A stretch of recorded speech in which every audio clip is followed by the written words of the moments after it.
An unknown male body was discovered about 27 miles off the coast of Maine, close to the Grand Manan Banks on July 24, 2000. The detectives were baffled by the discovery of this body because there were no obvious leads. The remains underwent an autopsy, which included the collection of DNA and fingerprints. The FBI was given the fingerprints, but no matches were discovered right away. Over 2 decades passed with no resolution to the case before a miraculous development emerged in 2023, when the identification of the human remains discovered off the coast of Maine was finally successful. The victim's family felt relieved upon the identification, but it also left them with more questions than it did answers. What vital information was discovered that allowed the unidentified male to be identified after more than 2 decades?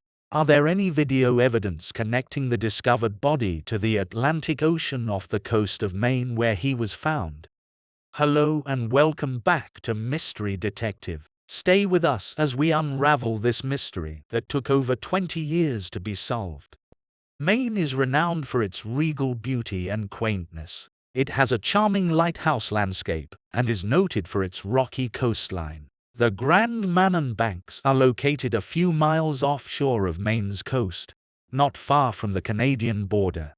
The region has a history of being linked to maritime myths and legends, which heightens the already enigmatic nature of the place. Sailors and residents of coastal areas have long been fascinated by tales of ghosts, ships, and strange occurrences. Although the Grand Manan Banks are in a beautiful location, they are also close to a region with unreliable weather and dangerous seas. This area should only be cautiously and strategically explored. In comparison to other U.S. states, the entire region has the lowest crime rate. In spite of its secure surroundings, the area saw a terrible incident in the year 2000. A number of human remains were discovered on July 24, 2000, near Grand Manan Banks in Maine. Local boaters discovered the partially skeletonized skeletal remains. As experts carefully removed the remains from the water, they observed that the individual was wearing casual clothing which included a digital watch on their wrist, a cozy pullover, and a blue knit shirt. Despite discovering these private items, the identity of the person, which was the most important piece of information, remains a mystery. It was challenging to ascertain the cause of death or the circumstances of the person's passing because the harsh marine environment had taken its toll on the remains. In an effort to identify the deceased, the main office of the chief medical examiner performed an autopsy and collected DNA and fingerprint samples. This initial attempt was unsuccessful. The fingerprints were then sent to the FBI, but no matches were found. Additionally, a DNA sample was sent to the FBI's combined DNA index system, but no matches were found there either.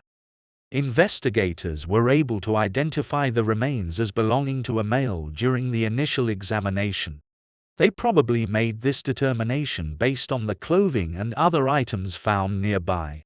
The results of the autopsy also showed that the man had a number of severe chronic illnesses, including emphysema, heart hypertrophy, and nephrosclerosis. However, despite thorough investigation, a precise cause of death could not be determined. The John Doe name, which is an anonymous placeholder used by law enforcement authorities when a true name is unknown, was then formally assigned to him. Years were spent on the investigation into these human remains and their identification, but sadly, no significant progress was made. Despite the diligent efforts of police and law enforcement organizations, the case ultimately became unsolved. Subsequently, about 20 years after the human remains were found off the coast of Maine, the investigation into the case was reopened.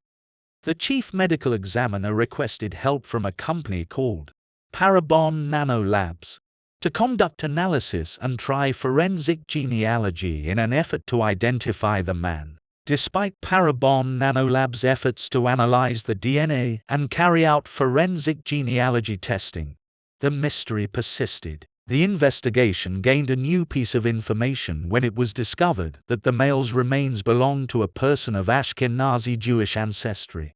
To learn the man's name or the identity of his family, this lead did not turn up any useful information or potential sources until 3 years later, when the FBI's Criminal Justice Information Services, the Chief Medical Examiner's Office, and the Deceased Persons Identification Services Division met in March 2022. New hope was generated.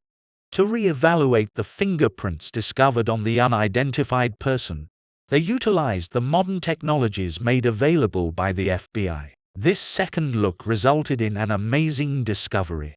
Amazingly, when the deceased fingerprints were sent to the Deceased Persons Identification Services in May 2022, the unidentified person's fingerprints matched those of an 84-year-old Philip Kahn, a retired cab driver from Las Vegas. The investigation, hopefully, was finally coming to an end. Detectives created and published a composite sketch earlier in 2019 in an effort to learn more, but unfortunately, no new details were discovered. However, it was later discovered that the composite sketch was eerily similar to the image of Philip Kahn that the medical examiner's office had released when the identification was made. Finally, the long-awaited truth came to light. When Philip Kahn's family was informed of his remains discovery, they experienced a mixture of grief and relief. They had lived years in uncertainty, not knowing what had befallen Philip Kahn. Philip Kahn was born in Manhattan in the year 1916. His formative years are not well known. Nevertheless, he had a sister and 2 brothers. He was reportedly given the last name Ehrlichman at birth, but he later changed it to Kahn because it was difficult to spell. He was born in difficult circumstances around the era of the Great Depression, but he developed strength of character as he rode the trains in search of employment. Many years later, at the beginning of the 1960s, he fell in love with Jean Oliver in Florida, and they eventually moved in together in a mobile home park in Las Vegas. Philip Kahn was well known for his tall stature, contagious joy, and affinity for warm climates. He was fondly known by the nickname Stretch among his taxi industry colleagues in Las Vegas. The challenges that life threw at Philip did not faze his spirit. He and Jean enjoyed dancing and living life as it came. Kahn was also an excellent swimmer. His sense of fun was further emphasized by the fact that he and his wife once appeared as extras in the movie Rain Man. In the year 2000, he was still vibrant at the age of 84. He always approached problems from an original point of view. Philip Kahn had an undisclosed disease, and his fantasies about receiving holistic care in Coral Gables, Florida, revealed his desire to consider non-traditional treatment options rather than opting for surgery. On July 9, 2000, early in the morning, Philip Kahn had just gotten out of bed and told his family something unexpected. Philip made the decision to travel alone and board a plane for Florida. According to him, he was looking for holistic treatment for a health issue that was bothering him. Days passed, and his family members, especially Jean, his wife, and his stepdaughter Judy, felt anxiety and worry. Since that fateful day, Philip was never seen or heard from again. The family frantically searched their house and the surrounding area for any signs of his whereabouts. After exhausting all options for 12 days, the family reported Philip missing to the Metropolitan Police Department on July 21, 2000. The last known information about Philip's activities, including his departure from home on July 9, 2000, and the trip to the airport, was recorded in an original missing person report. The police started their investigation as soon as the missing report was turned in. On the evening of July 9, 2000, Philip apparently left his house around 7, with a neighbor who drove him to McCarran International Airport. He told his family he was going to Coral Gables, Florida, to get holistic care for what might have been an aortic embolism. As the investigation progressed, it was discovered that Philip Kahn had not only mysteriously vanished, He had also engaged in a number of puzzling behaviors prior to his disappearance. According to records, Philip had not only appointed his wife, Jean, as his power of attorney, he had also sold all of his possessions, written letters, and had sent money to his sister. Also, the discovery of a new Visa credit card, which Jean was not aware of, confused everyone even more. The family was left in a state of confusion as a result of all these actions. They wondered why such choices were made. The family was dealing with uncertainty and the lack of any leads when the Metropolitan Police Department made a startling revelation to them. In contrast to the destination Philip had initially told his family, airline records showed that he had flown to New York. When the detectives examined Philip Kahn's airline ticket, the family later learned that it cost $162. They were even more perplexed by this revelation, wondering what caused him to veer off course. The family was also questioned by the detectives regarding his intentions to commit suicide. However, there were no signs that he had any plans to take his own life. His stepdaughter, Judy, claimed that Philip lacked these tendencies. According to her, Philip simply had made up his mind to confront and find a different way to resolve his health issues. Not me, not Mom, or anybody felt like he had such desires, Judy said in an interview. Fortunately, forensic genealogy enabled the identification of Philip's remains. Although the process of identifying these deceased victims can be difficult and protracted, the medical examiner's office experiences a truly thrilling moment when they can finally give a name to someone who has been without one for so long, bringing comfort to families.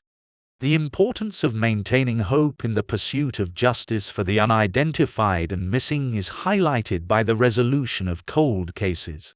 It serves as a reminder of the investigators' unshakable dedication to solving these cases and putting them to rest, no matter how difficult the journey may be.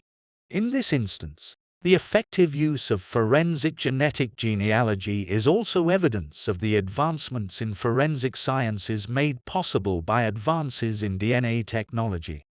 After more than 20 years, the family of Philip Kahn received closure when it was determined that the body was Philip's. For his loved ones, it brought back memories and a feeling of relief.